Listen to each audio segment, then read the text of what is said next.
Warahmatullahi wabarakatuh.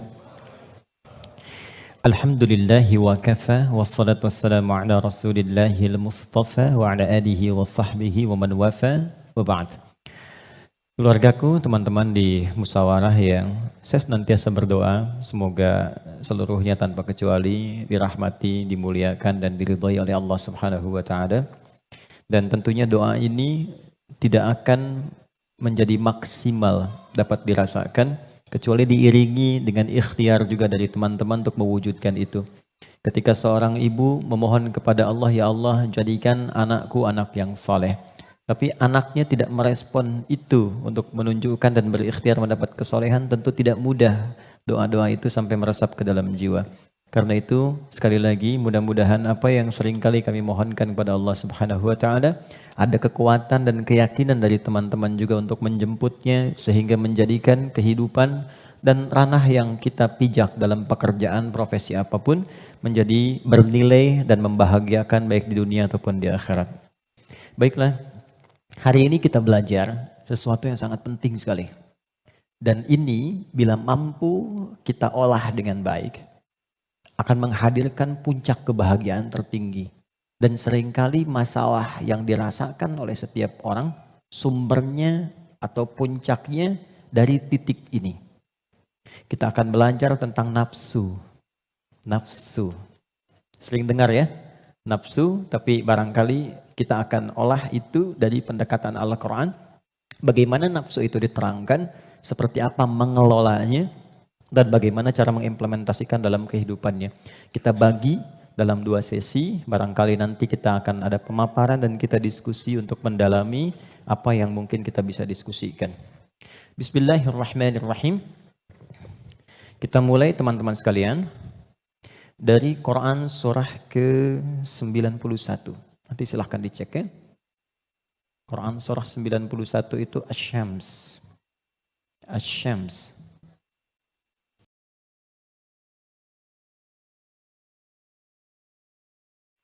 Ayat 7 sampai 10. Oke, pelan-pelan. Wa nafsin wa ma sawwaha fa'alhamaha fujuraha wa taqwaha. Ini butuh fokus agak dalam karena memang pembahasannya cukup detil, tapi saya berusaha menyederhanakan yang mampu bisa kita pahami. Wa nafsi wa ma sawwaha, dan demi nafas. Nafas diterjemahkan dengan jiwa. Wa ma sawwaha, yang telah dengan keagunganku aku sempurnakan penciptaan dan fungsinya. Fa'alhamaha fujuraha wa taqwaha. Maka demi menyempurnakan fungsi nafas ini, ditanamkanlah 2 potensi. Dan ini yang akan mengendalikan semua perilaku kita dari ujung kepala sampai ujung kaki. Kuncinya ada di sini. Apakah pandangan ini akan baik atau mengarah kepada yang kurang elok? Perintahnya ada di sini. Baik, demikian seterusnya. Fa'alhamaha fujuraha, ini fujur, wa taqwaha, ini taqwa. Qad aflaha man zakkaha. Setiap orang yang mampu menjadikan kendali hidupnya bersumber dari potensi takwanya, maka seluruh perilaku hidupnya dari ujung kepala sampai ujung kaki akan mengantarkan ia pada kesuksesan dan kebahagiaan dari semua aspek kegiatan yang ia lakukan dalam hidup. Ini jaminan dari Allah. Jadi apapun yang Anda lakukan, Anda kerjakan, pekerjaan apapun yang sekarang sedang diikhtiarkan, itu akan cenderung terdorong mendekat kepada kebahagiaan dan kesuksesan jika patokan dalam mengendalikan itu semua bermuara dari sini. Wa qad khaba man dassaha, tapi bila yang digunakan sebagai acuannya adalah yang fujur, maka ini akan cenderung mengantarkan pada nestapa kehidupan. Tingkat yang paling rendah, khaba itu tingkat yang paling rendah. Mendapatkan celaan, hinaan, cacian, macam-macam, bahkan sebelum berpulang. Ya, yang tidak paling menyenangkan itu hidupnya dicela, wafat dicaci, pulang ke akhirat disiksa. Dan itu yang tidak paling mengenakan dalam kehidupan. Nah, sekarang dari satu surah ini, dari ayat 7 sampai 10, kita ingin dalami lebih kuat, dan pendalaman ini menuntut kita untuk lebih fokus karena ini kaitan dengan diri kita sendiri. Apa itu nafas? Itu dulu. Nafas itu apa? Jiwa itu apa? Tempatnya di mana? Seperti apa yang kita rasakan pengaruhnya dalam hidup? Kita pindah dulu ke Quran surah 15 Al-Hijr ayat 28 sampai dengan ayat 30. Quran surah 15 ayat 28 sampai 30. Pelan-pelan. Wa idh qala rabbuka lil malaikati inni khaliqum basyara. Dan ingat, kalau ada idh itu maknanya 3. Ingat, pahami, renungkan. Jadi kalau kita membaca Quran dibuka dengan idh, diingatkan kita oleh Allah, ingat ya. Pahami apa yang akan kau baca ini, lalu renungkan itu pada dirimu yang paling dalam. Wa idh qala rabbuka lil malaikati, pahami, ingat, renungkan. Ketika Allah berfirman pada malaikat, inni khaliqun basyara, aku akan mencipta makhluk baru yang bukan malaikat, yang bukan jin. Jadi sebelum Allah mencipta kita manusia disebut dengan basyar di sini, maka sudah ada malaikat dan jin terlebih dahulu. Urutannya, malaikat dulu diciptakan dari cahaya, nur. Lalu jin diciptakan dari api, nar. Ya, baru kemudian kita manusia, basyar. Karena itu ayat manusia 28, ayat tentang jinnya 27-nya. Jadi kalau Anda lihat ayat 27 di Quran surah 15, wal janna khalaqnahu ya min qablu min naris samum. Sebelum manusia ada jin dulu urutannya diciptakan. Nanti jin ini sebagiannya ada yang tinggal nanti dengan malaikat di alam langit, tapi di alam tersendiri dari 7 lapis itu tidak sampai ke bagian atas. Nanti ada yang tinggal berkehidupan di dunia, yang kelak fungsinya akan digantikan oleh manusia menjadi khalifah di bumi. Nah, yang tinggal di alam langit ini, itu yang dulu disebut dengan Azazil namanya. Jin yang sangat taat, rajin ibadah, sampai diagungkan itu azza. Oleh malaikat disebut nih hebat nih, ibadahnya banyak, maka disebut dengan Azazil.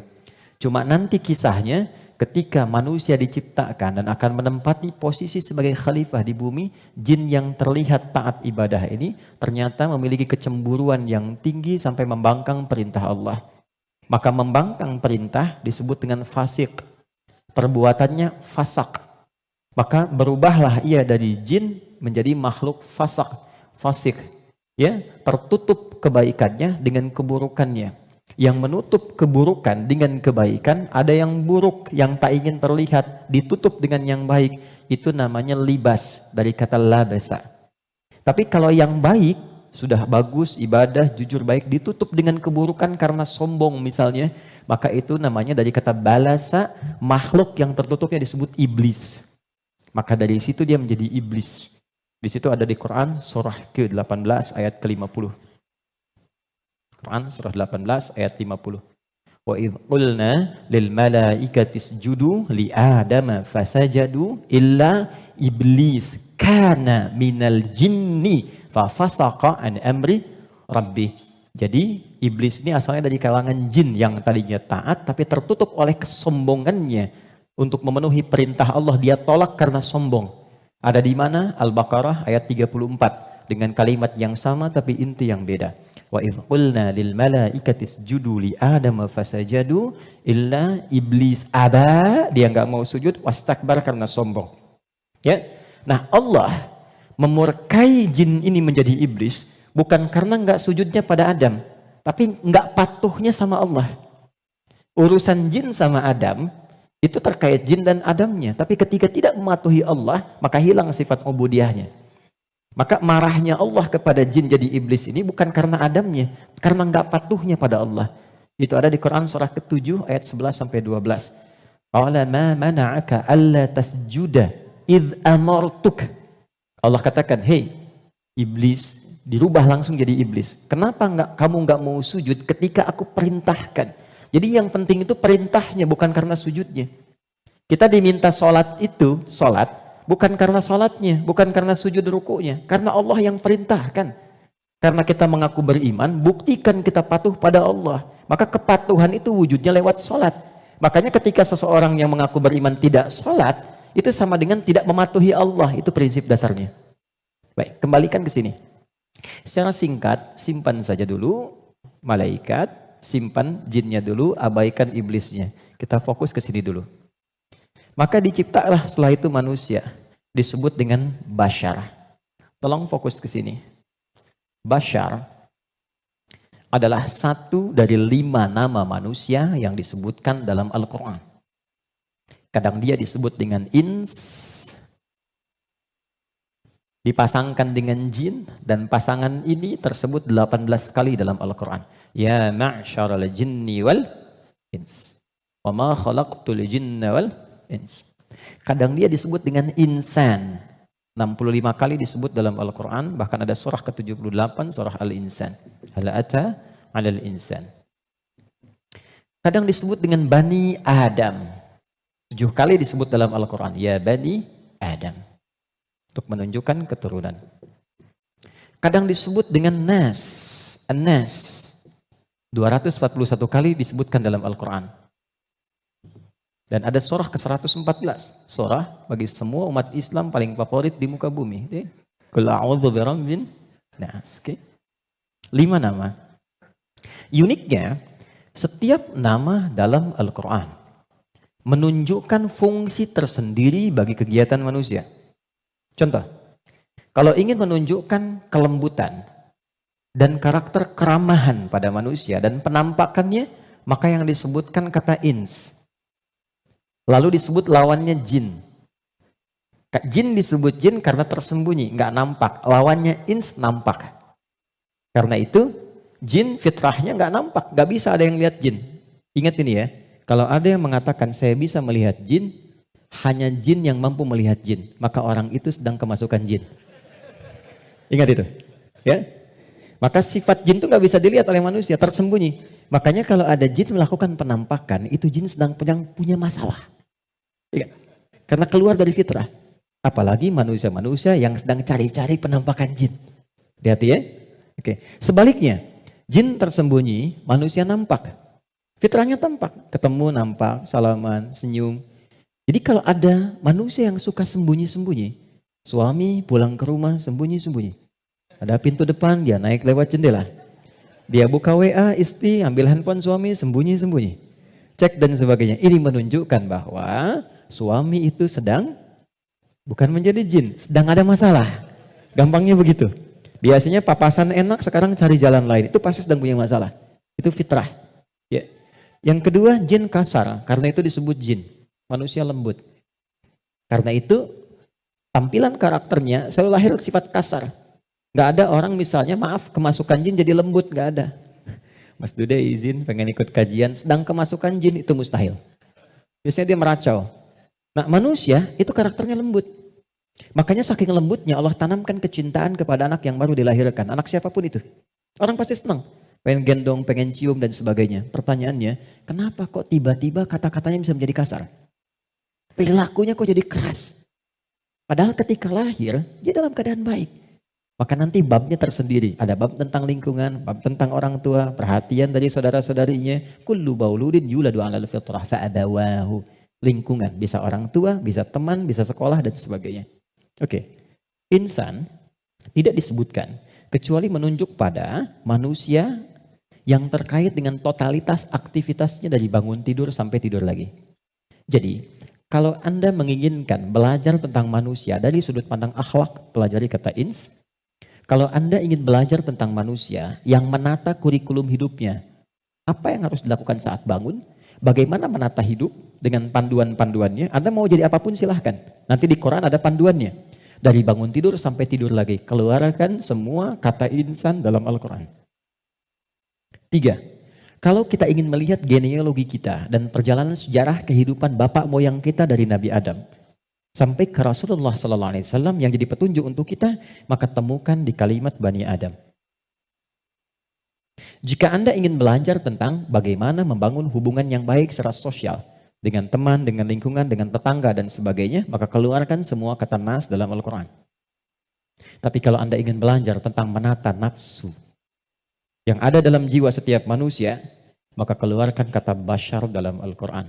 Disebutkan sebanyak 35 kali dalam bentuk tunggal dan sekali dalam bentuk dual. Nah, ketika Allah menyampaikan pertama kali penciptaan manusia, yang disebutkan kalimatnya bashar. Wa idh qala rabbuka lil malaikati inni khaliqum bashara. Bukan ins, bukan insan, bukan bani Adam, bukan annas, bashar. Apa tahapan penciptaannya? Ini intinya. Wa idh qala rabbuka lil malaikati inni khaliqum bashara min salsalin min hama'in masnun. Fa idza sawaituhu. 1. Membentuk manusia, mencipta manusia ada 2 tahapan kata Allah. Pertama fisiknya dulu. Maaf, ini secara teori dulu ya. Baik. Fisiknya dulu. Jadi yang dibentuk berproses, fisik nanti berlangsung selama 4 bulan dalam kandungan.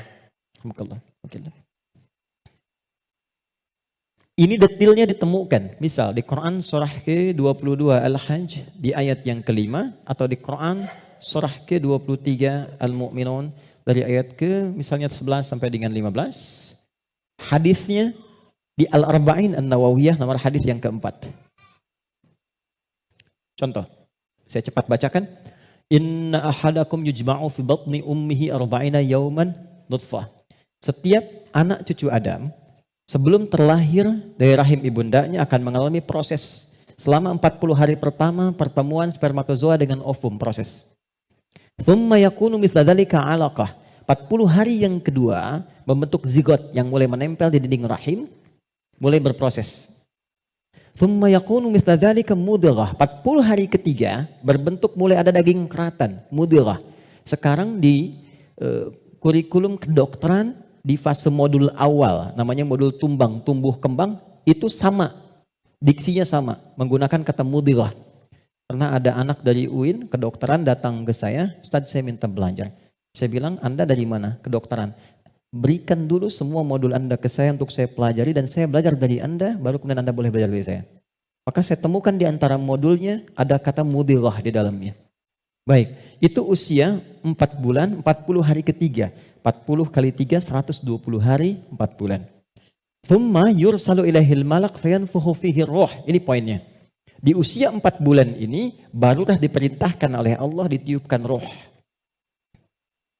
Karena itu kalau ada yang tengah mengandung usia 4 bulan, itu rohnya sudah masuk. Ya? Dan di situ nanti ada tuntunan bagaimana mendidik anak sejak dalam masa kandungan. Kami pernah share ini di hari Quran dan dipraktekkan. Alhamdulillah begitu anaknya mulai bicara yang keluar Quran. Dan setelah itu dicek kemudian oleh ustadz yang mengecek, ternyata telah hafal Quran 30 juz. Dalam baru bicaranya itu. Lalu diurutkan 3 tahun usia hafalan, 3 tahun usianya hafal Quran 30 juz. Di antara amalannya Quran surah ke-7 ayat 189. Falamma taghasyaha hamalat hamdan khafifa famarrat bi, sampai ke ujung ayatnya, da'amallaha rabbahuma la in ataitana salihah lanakunanna minasyakirin. Jadi kalau ada yang sedang mengandung, di antara sunnah membacakan untuk anak itu suami istri. Bukan hanya istri saja, suami saja. Suami istri berdoa, itu doanya ada di Quran surah 7 ayat 189. Satu ayat ini saja. Ya, secara singkat. Saya agak cepat, roh ditiupkan. Nah, roh ini sumber kehidupan. Saya mau tanya begini, maaf ya, ini saya sederhanakan sekali. Kalau roh sumbernya dari mana? Halo? Roh sumbernya dari mana? Allah, oke? Baik, sumbernya dari Allah. Tahu dari mana? Quran surah ke-17 ayat 85. Wa yas'alunaka 'anir ruh qulir ruhu min amri Rabbi. Karena roh sumber kehidupan langsung yang ditiupkan pada fisik. Jadi generator kehidupannya di sini. Kalau nggak ada roh, nggak akan bergerak ini. Makanya orang meninggal, dicabut rohnya, sudah nggak bisa bergerak lagi. Nah, sumber roh itu sumber kehidupan dari Allah. Baik, sekarang saya tanya, kalau Allah maha baik tidak? Ada aibnya tidak? Ada cacatnya tidak? Lihat, kumpulan semua kebaikan, jika dikumpulkan, jujur, sabar, misalnya kan, kalau kita kumpulkan sifat-sifat baik itu, semuanya itu akumulasinya disebut dengan takwa namanya. Karena Allah itu maha baik, nggak ada cacatnya, maka semua yang bersumber dari Allah pasti semuanya baik dan membawa sifat-sifat kebaikan. Perhatikan, fokus. Roh ini ketika ditiupkan masuk ke dalam fisik manusia usia 4 bulan, dia membawa sumber-sumber kebaikan. Karena datangnya langsung dari Allah, diperintahkan masuk, maka membawa akumulasi kebaikan. Maka selain roh ini masuk ke dalam fisik, dia juga membawa potensi-potensi kebaikan yang disebut dengan takwa. Ini fa'alhamaha fujuraha takwa. Pelan-pelan. Kalau fisik ini langsung dari Allah atau ada proses dulu? Terbayang nggak maksudnya? Kalau roh itu kan langsung kan? Allah firmankan, masuk kan? Kalau fisik langsung tercipta ada proses dulu? Proses. Tadi kan sampai 4 bulan demikian. Sebelumnya ada proses dan sebagainya. Proses kan? Karena proses didahului dengan ikhtiar, maka tidak sama sifatnya dengan takwa. Dia membawa sifat bawaan disebut dengan fujur. Sekarang perhatikan, saya ilustrasikan. Bismillah. Ini ada gelas. Oke, kosong ya. Ini kalau kalau saya isi air bening, ya kosong kan? Saya bukan ingin sulap ya, cuma ingin tunjukkan. Kalau ini saya isi air bening nih, bening, oke? Bening. Lalu saya campur dengan kopi. Jadi apa warnanya? Oke, berubah warna kan? Intinya hitam misalnya. Saya kasih susu, berubah warna kan? Baik ya? Maka perhatikan baik-baik. Kalau kita ilustrasikan, ini ada tempat, dimasukkan kemudian air bening. Gambarkan yang bening itu takwa ini. Jelas?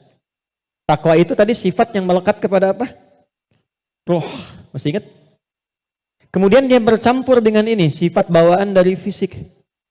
Kenapa saya sebut tidak langsung dari Allah, tapi melalui proses ikhtiar yang Allah tetapkan? Karena maaf sekali. Kenapa namanya disebut fujur? Karena ini berkumpul segala macam bentuk di sini. Apakah teman-teman mencari semua yang halal, yang dimasak oleh istri, masuk kemudian ke dalam mulut dan perutnya, dan terkonsumsi oleh janinnya? Apakah dipastikan semua halal? Kalau dia menjadi halal, akan jadi baik. Kalau dia menjadi syubhat, ya akan menjadi bercampur. Kalau dia dari yang haram akan menjadi kotor. Karena itu yang bersumber di fisik disebut dengan fujur, yang ini pasti baik. Tadi saya katakan, kalau campurannya susu, bening, bagus, nyaman. Tapi kalau campurannya kotor, lumpur dan sebagainya, maka jadi bermasalah. Maka jangan pernah membawa sesuatu yang haram, dibawa ke rumah, apalagi dikonsumsi anggota keluarga. Karena itu pasti akan merusak dan berpengaruh kepada karakter. Karena masuknya ke sini. Itu pasti itu. Pasti. Pernah ada riset begini, ini saya langsung lakukan. Saya baru pulang dari Tripoli, mengajar di satu tempat di Bekasi, kemudian tiba-tiba ada anak yang tidak biasa. Ini menarik ini. Anaknya unik sekali. Tapi ibunya salihah. Rajin, bapaknya salihah. Bapaknya salih, ibunya salihah. Jadi rajin ke majelis ilmu dan anaknya unik. Nah, qadar Allah alhamdulillah bertahan dengan kami itu sampai selesai belajar. Ibunya tiba-tiba datang. Alhamdulillah Ustaz katanya. Anak saya bisa bertahan. Emang kenapa Bu? Tidak pernah dia bisa bertahan di satu tempat. Baik di pengajian apalagi di sekolah. Kecuali setelah 5 menit gurunya akan datang mengantarkan ia kepada saya. Mohon dibawa pulang. Karena kami tak sanggup mengajarinya lagi. Nah tanpa saya tanya ibunya cerita. Ustadz izin konsultasi. Sebetulnya ini saya adopsi.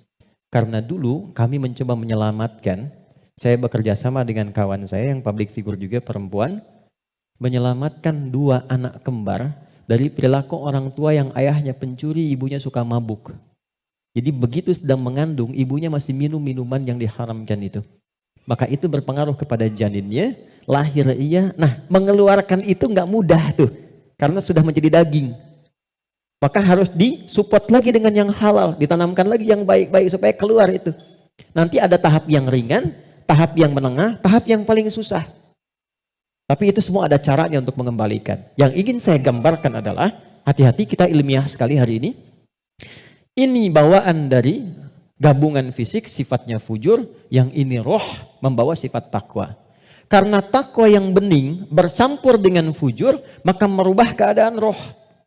Yang tadinya murni seperti biasa, karena roh membawa sifat takwa, nyampur jadi ini, bercampur dengan fujur. Maka merubah nama roh kemudian menjadi nafas. Pelan-pelan, pelan-pelan. Kalau roh saja yang dibawa sifat takwa, udah pasti baik tuh. Tapi karena dia bercampur dengan ini, yang bahannya banyak tuh, ya, dan sifat fujur, maka berubah nanti dari sifat yang takwa ini bercampur dengan fujur, merubah nama roh saat masuk ke dalam tubuh, berubah menjadi nafas. Dari sini diserap ke dalam bahasa Indonesia menjadi nafas. Ya, maka dikatakan seseorang bisa bernafas ketika rohnya masuk. Tapi dalam keterangan Al-Quran bukan cuma bisa nafas, di situ akan tergabung takwa, potensi yang dibawa oleh roh sebagai sumber kebaikan. Di sini ada fujur, potensi yang dibawa oleh fisik, ya, yang kadang-kadang menjadi lawan daripada sifat kebaikan. Pelan. Sampai di sini bisa dipahami? Artinya apa? Artinya, maaf, di dalam diri kita ini, siapapun manusianya, pasti ada potensi kebaikan. Ini sifat dasar manusia itu baik. Itu sifat dasarnya. Nggak ada yang nggak baik.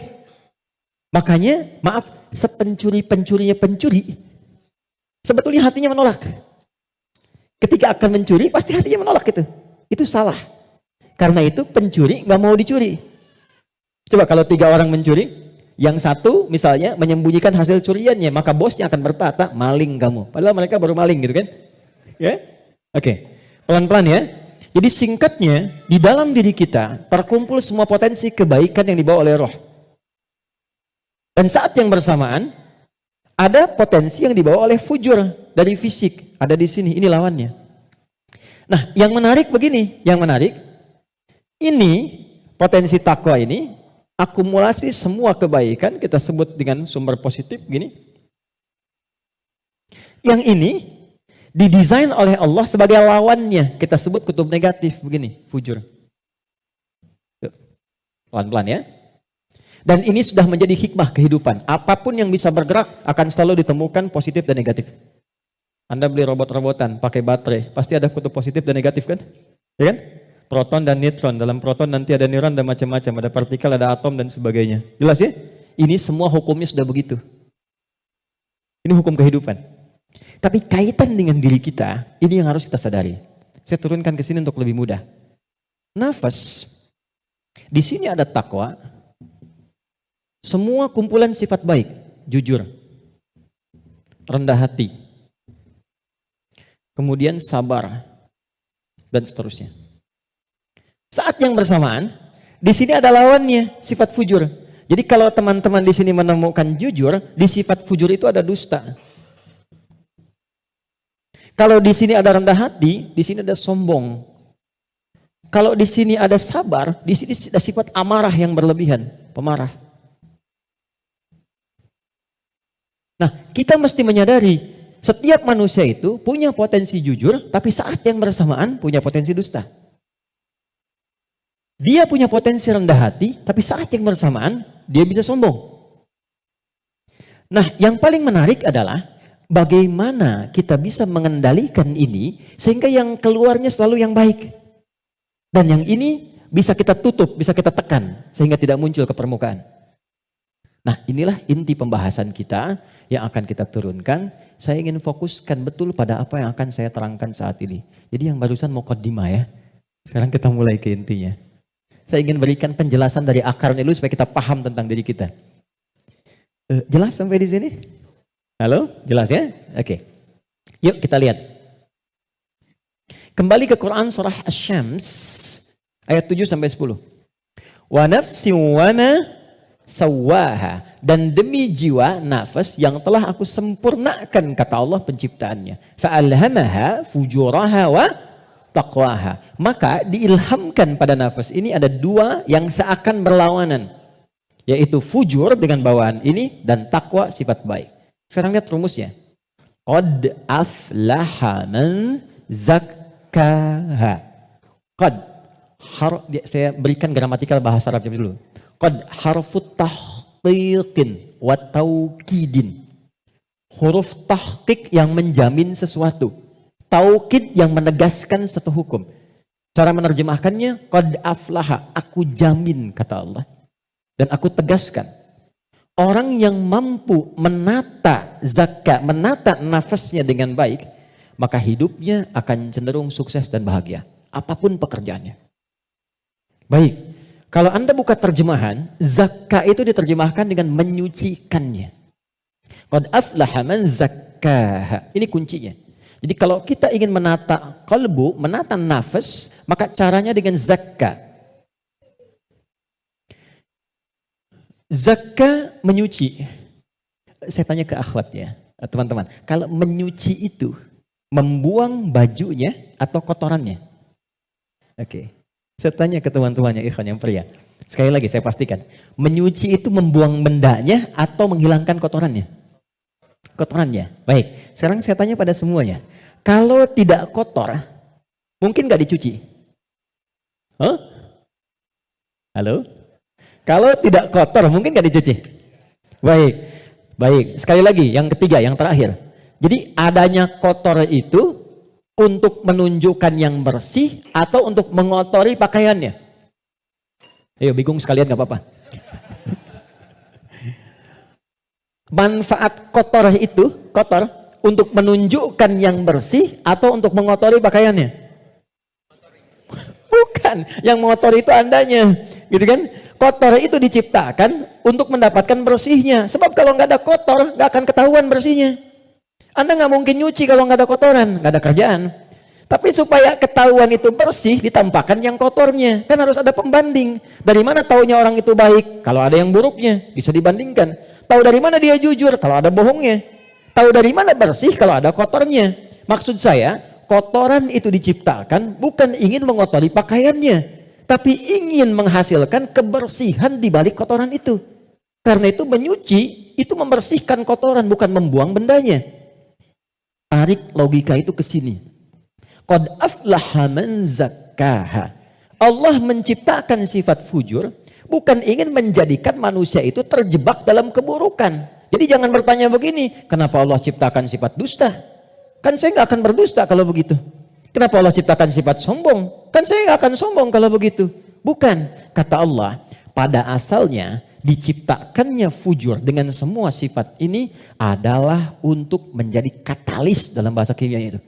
Supaya dia bisa menstimulus supaya baiknya keluar. Sebab kalau nggak ada ini nggak akan muncul. Contoh, bisa nggak ada sabar kalau nggak ada marah? Antum pulang ke rumah, ketemu istri. Tiba-tiba nyampe rumah, istri bilang, "Pak, sabar ya Pak, sabar," gitu. Padahal nggak ada hujan, nggak ada angin, nggak ada apa-apa. Kira-kira respon antum gimana? Sayang, kamu sehat? Kan? Nggak mungkin kan? Ada amarah, pim. Mau marah nih, sabar aja, sabar, nggak usah dibalas. Nah, kapan ada sabar kalau ada pemicunya? Kapan ditemukan jujur? Ketika ada dusta. Jadi dusta itu diciptakan bukan ingin menjadikan Anda sebagai pendusta, tapi sebagai katalis supaya jujurnya muncul. Sabar diciptakan dan marah diciptakan untuk supaya yang baiknya muncul. Sebab kalau nggak ada marah, sabarnya nggak akan naik. Paham nggak sampai di sini? Nah, cara kita mengolah dibalik kata Quran, qad aflaha man zakkaha. Kalau satu waktu terjadi muncul dorongan yang mendorong dari sini, fujur ke nafas. Cara kerjanya begini, supaya lebih paham. Gak apa-apa, saya menghapus saja. Bismillah. Jam 3 saya dari Bandung, ya Allah. Aku sudah hari Kamis. Saya nerangkan sendiri, ya apa. Kehormatan bagi saya Presiden Musyawarah. Enggak usah ini aja, supaya nggak ada beban. Jazakallah. Gak apa, ini aja. Baik. Kasih banyak, jazakallah khair. Semoga dapat tambahan rahmat. Amin. Cukup? Ya, dipegang aja nanti kalau ada keperluan lagi. Gini teman-teman, saya mulai dari sini dulu. Ini agak mahal, tapi butuh fokus. Ini nafas. Nafas itu inti jiwa nih di sini. Kelihatan ya? Intinya di sini. Di dalam inti ini ada lagi turunan tadi. Saya kebawahkan dulu, di takwa, semua sifat baik. Yang ini fujur. Ini lawannya. Nafas itu adanya di dalam kolbu. Kolbu begini. Yang sering terjemahkan dengan hati. Adanya di sini, kolbu. Kolbu adanya di sodrun. Nih, ini. Masih ingat teman-teman kalau sholat kan, Allahu Akbar tangannya di sini kan? Ini posisi tangan ini sodrun. Di dalam sodrun ada kolbu. Nih, ini ada sodrun. Semua apa yang kita lakukan, sumbernya dari sini. Misal, kita mau bicara nih, kalau yang keluar baik, itu ini yang perintahkan dari sini. Ke sini, ke kolbu, ke sodrun, keluar, ditembuskan langsung ke akal, kita keluarkan sepersekian detik. Kalau yang keluar, yang buruk, sumbernya dari sini. Jelas? Nah, saya ingin katakan dulu sebentar. Setan sudah meminta kepada Allah, sejak Adam diturunkan, supaya diberi kewenangan untuk menggoda yang ini. Itu nanti ada di surah An-Nisa di ayat yang ke-118. Dari ayat 116 sampai 118. La'anahullah wa qala la'attakhidanna min ibadika nasiban mafruḍa. Ketika dia dilaknat oleh Allah, dia berkata, ya Allah, izinkan aku menggoda satu bagian dari manusia. Maksudnya yang ini. Di sini sumber keburukan nih. Dalam bahasa Arab, buruk itu disebut dengan su namanya. Su, gini. Pelan-pelan. Nah, setan menggoda, memprovokasi dengan halus. Memprovokasi dengan halus itu bahasa Arabnya was-was. Was-wasa yuwaswisu. Halus sekali. Dia masuk lewat sini. Sodrun. Jamaknya sudur. Jamak dari sodrun sudur. Karena manusianya banyak. Di Quran surah ke-114. Alladzi yuwaswisu fi sudurin nas. Dia menggoda ke sini, ke kolbu, ke sini. Alih-alih bicara yang baik, dia katakan keluarkan yang kasar. Tak sadar keluar. Begitu keluar bentuknya dalam bentuk perbuatan, maka keluar namanya su, kata-kata yang kotor. Kata-kata su. Karena ini melewati nafas, nih, kan dari nafas nih. Tidak dilihat fujurnya, yang dilihat nafasnya. Oh, ternyata nafasnya itu memerintahkan kepada su. Nafas ketemu su, disebutlah nafsu. Oh, ya, ini asalnya nafsu. Ini asal kalimat nafsu.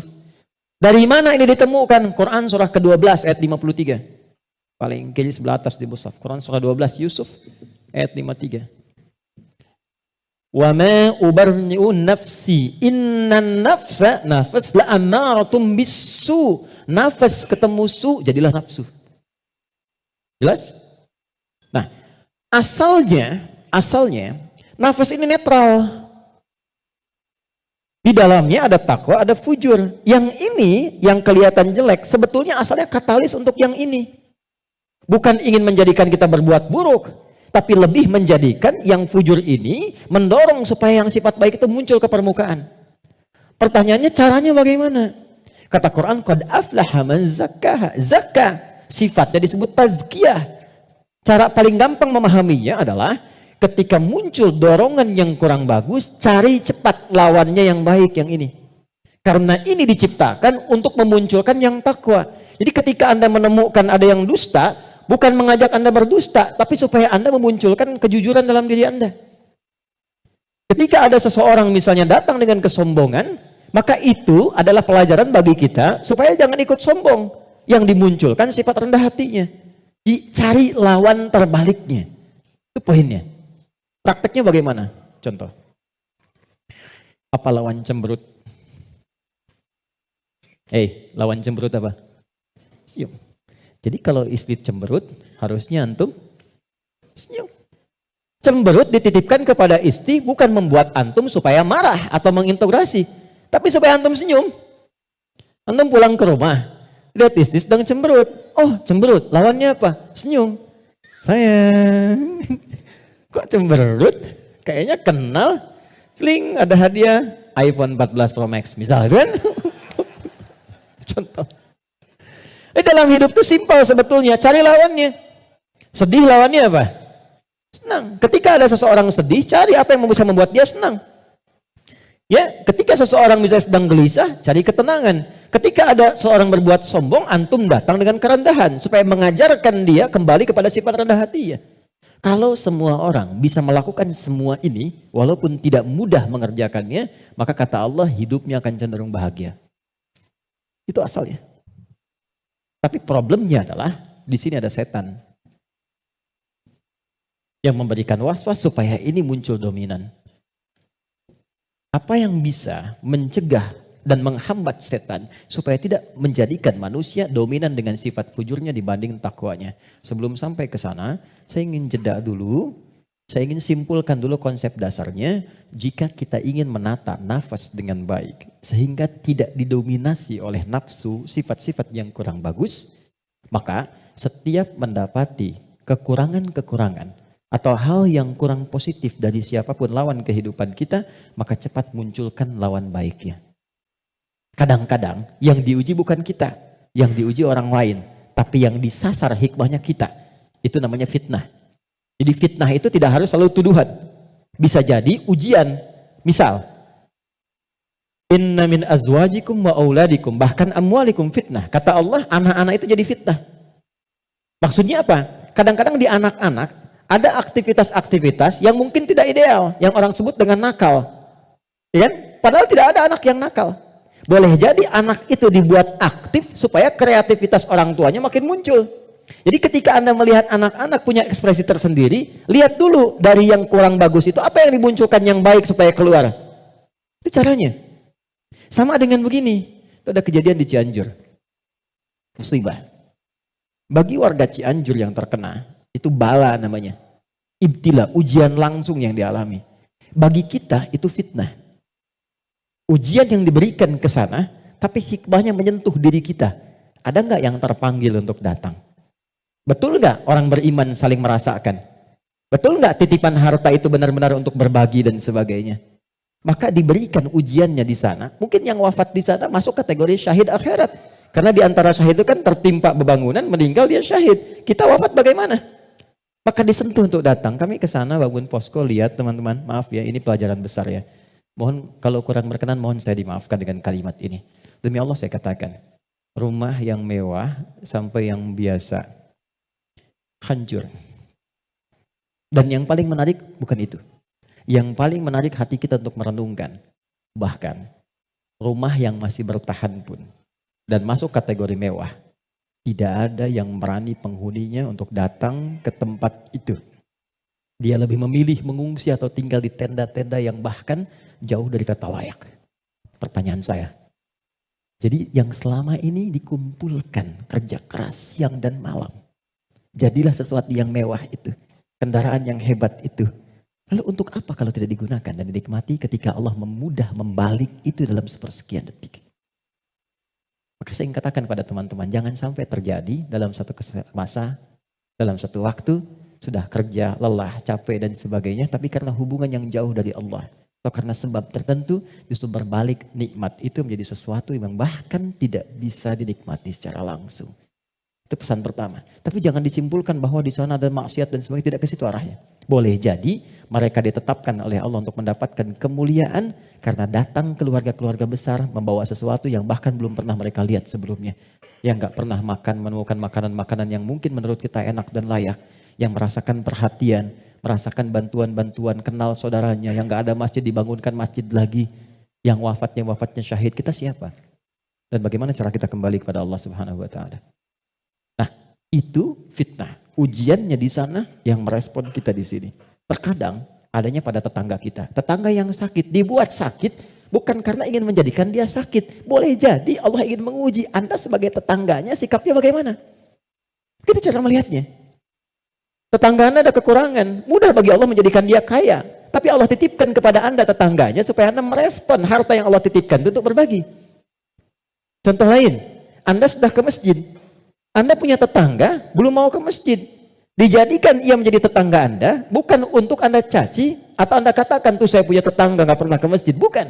Boleh jadi Anda ditempatkan di situ, sehingga mendapat bagian dari dakwah untuk mendoakan dia supaya ke masjid. Ada orang bertanya, saya tanya begini, satu jamaah, apa hukumnya ada tetangga masjid, tinggal di samping masjid, 5 meter jaraknya dari masjid, bahkan toa masjid menghadap ke rumahnya begini. Tapi dia belum mau ke masjid. Oh, jawabannya beragam. Dosa Ustadz, haram Ustadz. Ada yang bilang bakar rumahnya. Hukumnya ajak dia ke masjid. Hukumnya ajak dia ke masjid. Ini sederhana. Tipis bahasannya, tapi kalau kita praktekkan dalam kehidupan di rumah tangga, suami dengan istri, dengan anak, anak dengan ayah, dengan ibu, ini dibawa, kita datang ke ibu sedang cemberut, buat beliau tersenyum. Lihat pasangan sedang gelisah, buat dia lebih tenang. Lihat anak sedang menangis, buat dia tertawa. Nabi SAW kedatangan seseorang menyampaikan, ya Rasulullah, si fulan berjuang fi sabilillah, ikut ke medan perang, tapi ibunya menangis. Dipanggil oleh Nabi, anak itu katakan, irja. Pulang kamu, bikin ibumu tertawa seperti engkau membuatnya telah menangis. Ini konsepnya. Sederhana, tapi kalau kita bisa mengendalikan itu dalam kehidupan, maka kebahagiaan akan nampak di depan mata. Setidaknya itu kata Al-Quran. Oke, saya berhenti sejenak, kita dialog dulu. Nanti setelah itu saya akan sempurnakan tentang provokasi setan dan bagaimana mencegahnya. Ada yang mau ditanyakan? Saya perkenankan. Halo, kenapa menjadi diam begini? Ada yang mau bertanya? Atau saya teruskan dulu? Setelah itu baru kita bebas berdiskusi? Baik ya? Baik. Tidak mudah untuk dilakukan, sikap seperti itu, mudah disampaikan tapi tidak mudah dikatakan. Sama Ustadz juga begitu. Sama saja, godaannya sama, mau Ustadz mau bukan sama. Makanya jarang ada Ustadz ceramah bawa istrinya. Baik. Ini live gak ya? Oke, aman ya. Baik, saya kembalikan di sini. Kenapa? Karena sama, ada setannya. Ini poinnya. Ada setannya. Ini yang sudah berjanji kepada Allah, berkomitmen maksudnya. Pokoknya selama manusia hidup, siapapun itu, dan apapun statusnya, dia pasti memberikan waswas, menggoda lewat sini. Supaya ini ditekan. Ya, supaya takwanya ditekan, yang naik yang ini, yang buruk-buruknya.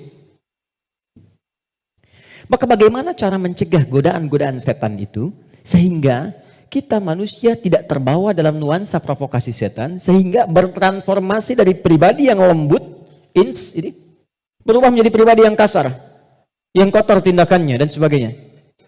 Maka yang pertama kata Al-Quran, teruskan ayatnya. وَقَدْ خَابَ مَنْ دَسَّهَا. Ingat ya, kalau sifat fujur itu diperturutkan, diikuti, dusta diikuti, sombong diikuti, jadi perilaku, jadi sombong. Belum apa-apa, sudah mulai pamer, sudah macam-macam dan sebagainya. Perhatikan, khab. Pikirkan dulu kata Allah kalau mau sombong. Pikirkan kalau ingin dusta. Pikirkan kalau ingin berbuat hal-hal yang buruk. Khab. Muaranya, ujungnya pasti kehinaan. Ini.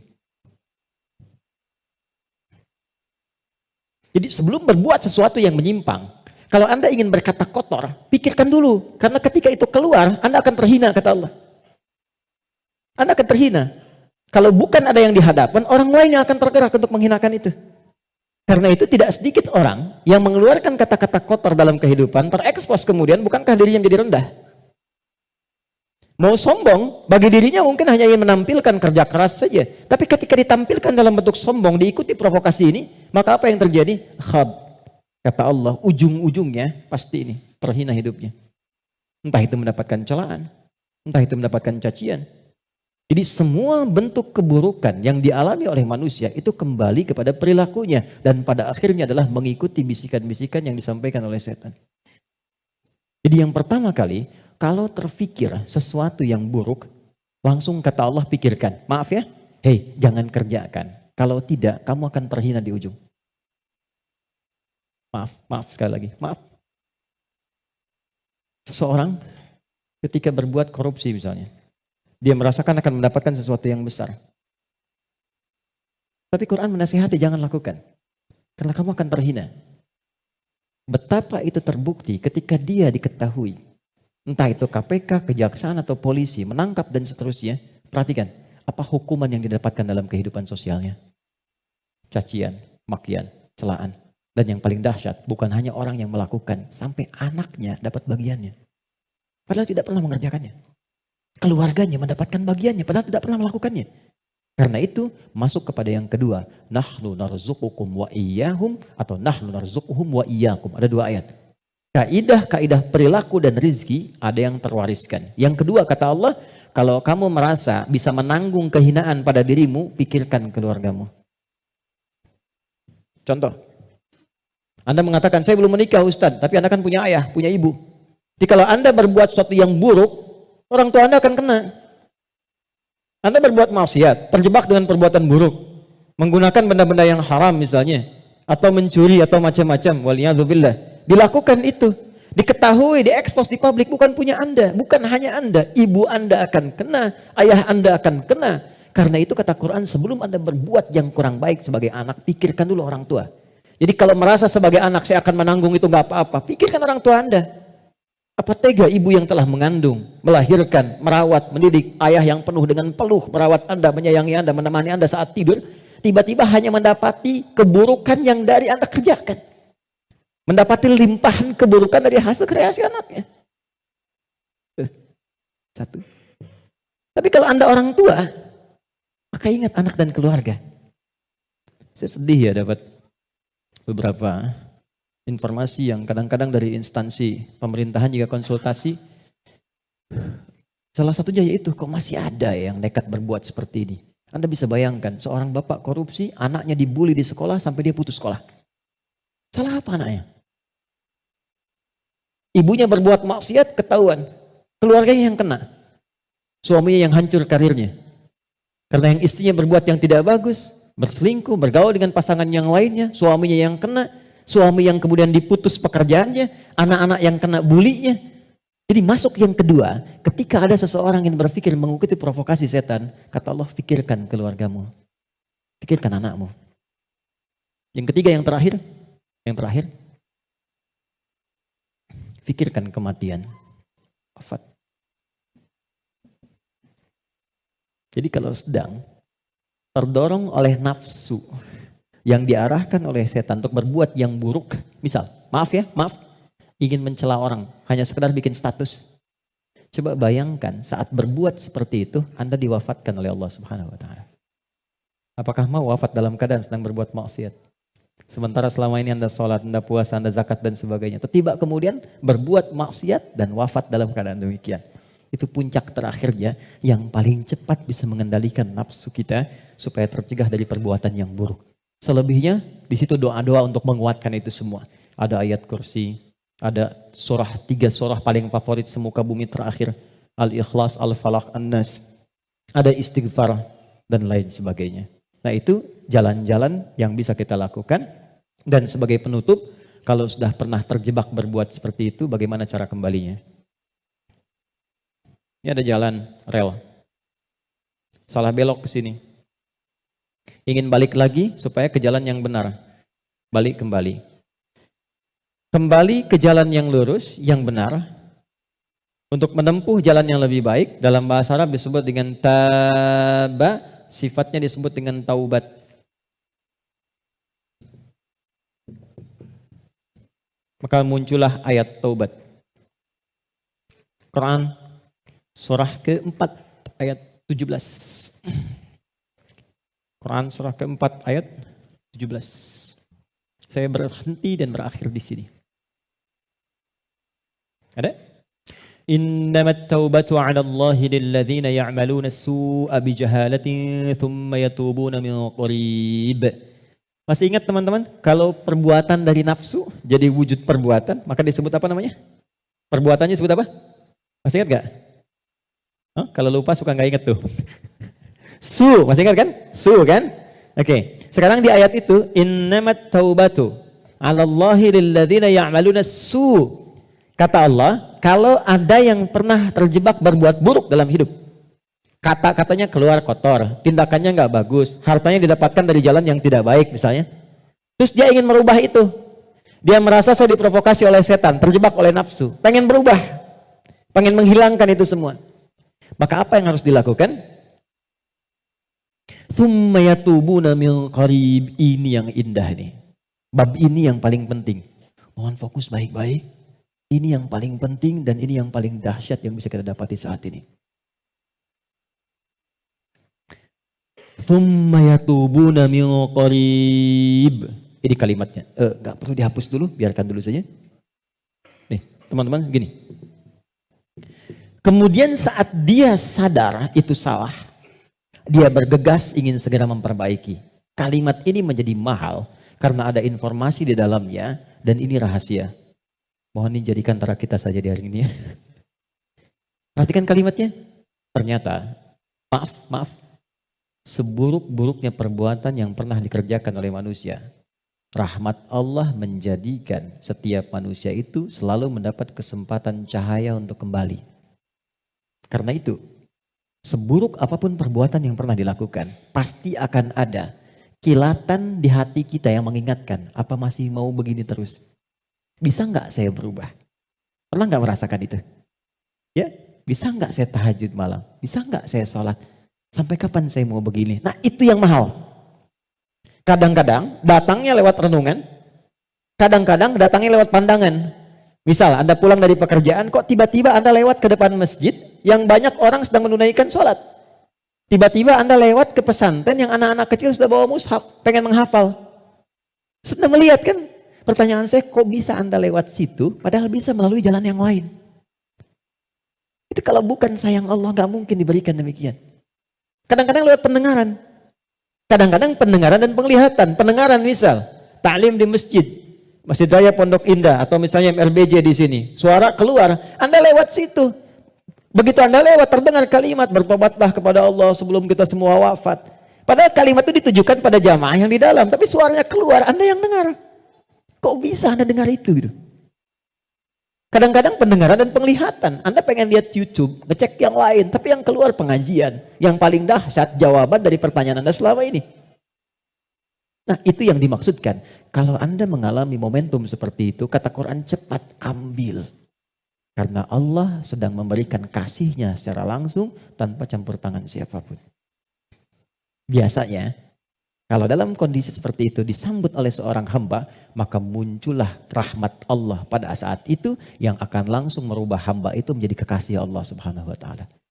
Makanya tidak sedikit orang menjadi kekasih Allah. Kekasih itu maksudnya sangat dekat dengan Allah sampai doa pun baru minta udah dijawab. Siapa di antara mereka aulia Allah itu? Rata-rata ada di antara mereka yang tadinya pelaku maksiat. Terus merasakan nikmatnya taubat, meningkat ibadahnya, dan sekatnya seakan-akan menjadi jauh, terpisah, lepas dari dirinya, nyambung ke Allah begitu cepatnya. Doanya cepat terjawab, zikirnya terasa dengan nikmat. Itulah aulia Allah. Nah, jadi yang ingin saya katakan adalah, kalau satu kali berbuat salah, terfikir, kemudian ada kilatan di hati kita, di pikiran kita, atau mendengar atau melihat sesuatu, mengarahkan kita untuk bertobat, cepat ambil itu. Cepat ambil. Itu yang dimaksud Quran surah ke-29 di ayat yang terakhir. Walladzina jahadu fina lanahdiyannahum subulana. Setelah itu, sesali perbuatan yang pernah dikerjakan, minta ampun pada Allah. Kalau terkait dengan manusia, minta maaf. Datangi. Dan jangan merasa sungkan. Jangan merasa sungkan. Kenapa berani berbuat salah tapi tidak berani meminta maaf? Datangi, minta maaf. Apapun yang ia lakukan, kata-kata dan sebagainya, tidak akan pernah mengambil hak Anda. Tidak akan mengambil kesempatan Anda, waktu Anda, tapi membebaskan semua sekat yang ada dalam jiwa kita. Tapi kalau orang lain yang salah, maafkan dulu. Memaafkan orang itu akan menghilangkan sekat dalam diri kita, sehingga tidak pernah memikirkan dia lagi. Tapi tidak menyelesaikan persoalan dia dengan Allah. Jadi tetap dia dihisap oleh Allah sebelum dia minta maaf pada kita. Tidak ada ruginya. Paham ya? Karena itu kalau ada kilatan di pikiran kita mengajak untuk bertobat, cepat respon, sesali perbuatan itu, berjanji tidak mengulangi, dan mengganti dengan perbuatan baik. Apa tandanya taubatnya diterima? Tandanya semua perbuatan yang jelek yang pernah keluar dari lisan, dari mata, dari telinga sampai ujung kakinya, misal, maka berganti menjadi perbuatan baik. Itu tandanya hamba itu diterima taubatnya oleh Allah Subhanahu wa taala. Saya tutup dengan hadis Nabi sallallahu alaihi wasallam. Innallaha idza ahabba 'abdan ibtalah. Allah kalau mencintai seorang hamba maka mengujinya. Kadang-kadang di antara ujian itu Kalau manusia tidak bisa memanagenya, ada yang mengantarkan pada sifat-sifat buruknya. Maka muncullah keterangan yang kedua langsung dari Al-Quran. Innallaha yuhibbut tawwabina wa yuhibbul mutatahhirin. Allah sangat mencintai pelaku maksiat yang mau bertobat dibandingkan dengan orang soleh yang tidak pernah merasa salah. Ingat ya, Allah sangat mencintai pelaku maksiat yang mau bertobat dibandingkan orang soleh yang tidak pernah merasa salah. Silahkan bikin status. Itu dari Al-Quran. Oke ya? Saya kira itu yang bisa saya sampaikan. Kita berdoa kepada Allah Subhanahu wa taala, mudah-mudahan doa kita bisa dikabulkan dan mendapatkan nilai kebaikan sisi Allah Subhanahu wa taala. Allahumma taqabbal minna innaka antas sami'ul alim wa tub 'alaina innaka antat tawwabur rahim. Allahumma arhamna ya arhamar rahimin. Ya Allah, mohon rahmati siapapun yang ada di ruangan ini atau yang mungkin bersambung bersama kami dalam kebaikan. Rabbana la tada' lana fi maqamina hadza wa fi kulli maqamin dhanban illa ghafarta. Ya Allah, mohon jangan biarkan ada satupun di antara kami yang hadir saat ini kecuali Engkau ampuni segala dosa-dosanya. Wala hamman illa farajtah. Jika ada yang merasakan kegelisahan, jangan biarkan ia pulang kecuali Engkau telah tenangkan keadaan hatinya. Wala asiran illa yassartah. Jika ada yang mengalami kesulitan dalam hidupnya, maka mohon ya Allah ringankan dan hilangkan semua kesulitannya. Rabbana atina fid dunya hasanah wa fil akhirati hasanah wa qina adzaban nar. Wa sallallahu ala sayyidina Muhammad wa ala alihi wa sahbihi ajma'in. Wa akhiru da'wana alhamdulillahi rabbil alamin. Assalamualaikum warahmatullahi wabarakatuh.